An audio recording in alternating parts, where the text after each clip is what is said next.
I'm here to talk to you today about Israel's strategic importance to the United States. For the past several years, and with increasing intensity over the past year, there's been a lot of misinformation going around about whether Israel is in fact even an ally of the United States or whether the United States benefits from its strong relationship with the Jewish state. So I think it's about time that we sit down and think about the fundamentals of the relationship. What is it about the state of Israel that is so vital to the United States? Is Israel better for the United States strong or weak? Does the United States want Israel to be fighting its enemies or standing down, and by doing so making the Arab states less likely to be angry at the United States, as some have claimed? So here's a skinny on the importance of a strong Israel to the United States of America. The fact of the matter is that in the Middle East, the United States has never had and probably never will have a more important ally than a strong Israel. A strong Israel is, in fact, the first line of defense for the United States and the rest of the world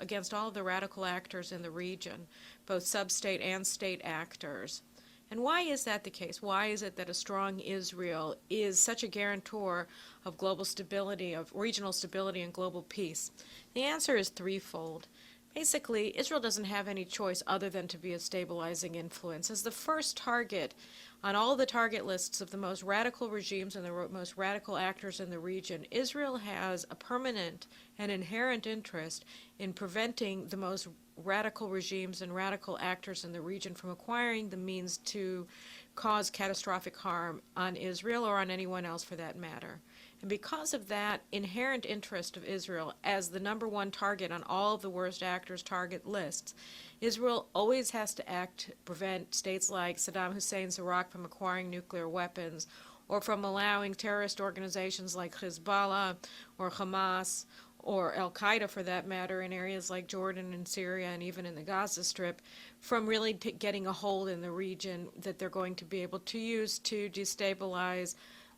countries like Jordan, and of course to obliterate Israel, which is of course their expressed wish. So as a first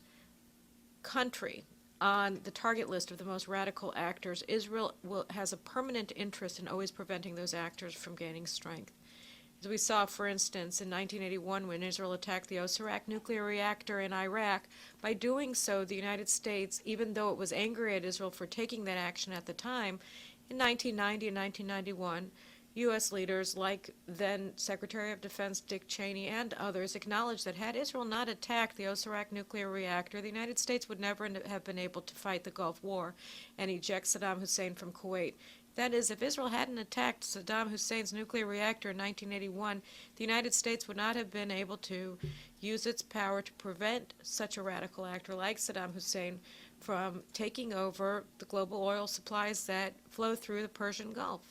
Israel's strength in 1981 was what allowed the United States to remain strong in 1990 and 1991 in the region. The second reason why Israel is a stabilizing force in the region is because, unlike all of the other states in the region, Israel is hated by its neighbors, and therefore none of its neighbors are ever going to have a permanent alliance with Israel. And as a result, everybody knows that a strong Israel is never going to be able to join forces with another neighbor to gang up on a third neighbor, unlike, say, for instance, a strong Egypt in the 1960s was able to gang up on Israel with Syria and start a war that destabilized the region, or for that matter, that countries like Syria and Iran working together to gang up on countries like Jordan or Egypt can today. Israel will never be part of a permanent alliance of states in the region acting against another state in the region, and therefore everybody in the region knows that Israel is a stabilizing factor. The stronger Israel is, the less likely it is that wars are going to take place. The third reason why Israel is a permanent stabilizing force in the region is because everybody in the region knows, although nobody will ever admit it, that Israel is not an expansionist state. Inherently, it is a non-expansionist state. It is a peaceful state and a peace-seeking state, and therefore all of its neighbors know that no matter how powerful Israel gets, they never have to worry that Israel will invade them or seek to destroy them, unlike, of course, its neighbors feel towards Israel. So, for instance, in its 62-year history, Israel has only sought to control areas that were granted to the Jewish people by the League of Nations mandate 90 years ago, and other territories that are essential for its national security. Israel has never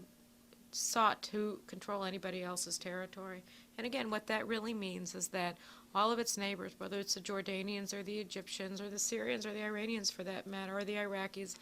know that Israel is not as a stabilizing force. And the stronger Israel is, the more likely it's going to be to keep the peace in the region as opposed to upset the peace in the region. On the other hand, what we also know is that a weak Israel is a magnet for would-be aggressors. When aggressive states like Egypt under Gamal Abdel Nasser or Iran today believe that Israel is weak, their tendency to attack Israel grows, their tendency to make war grows, their tendency to threaten U.S. interests because they know that Israel will be less able to protect those interests grows. And so we know that if a state like Iran, for instance, acquires nuclear weapons, it's not only the threat that they'll actually use those weapons to destroy Israel that is at stake, but also the fact that if Iran possesses the means to wipe Israel off the map, as President Ahmadinejad said he wants to do, then that means that all of the Arab states that right now feel like they can be strong and they can be stable and they don't have to make war against Israel are suddenly going to fear for their own existence, because the likes of Iran are going to join with the likes of the most radical actors in their own countries and seek to overthrow them. And so you're going to see that once Israel is imperiled by such a state, by an Iran armed with nuclear weapons, then all the other states in the region are going to start acting in ways that we haven't seen them act for decades. So what we see from all of this is that what a strong Israel means to the nations of the region, of the Middle East, as well as to the nations of the world, including the United States, is that when Israel is strong, it keeps the most radical actors in the region reined in. It puts them on the defensive. It makes it very difficult and indeed impossible for them to cause catastrophic harm, first and foremost, of course, to Israel, but then too to all the other nations in the region and beyond that to places like the United States and Europe. And as a consequence, when people come and say, well, no, what the real problem is that Israel is too strong, that Israel is prospering too much, that it threatens its neighbors, you have to say, well, now that's not true. The truth is that the stronger Israel is, the less likely these bad actors, whether they're Hamas or Hezbollah, Syria or Iran or Al-Qaeda, are to actually act on their desire to destroy Israel or to upset the power balance in the region, to destroy the stability of the oil transports through the Persian Gulf and the Gulf of Aden and the Suez Canal. That is,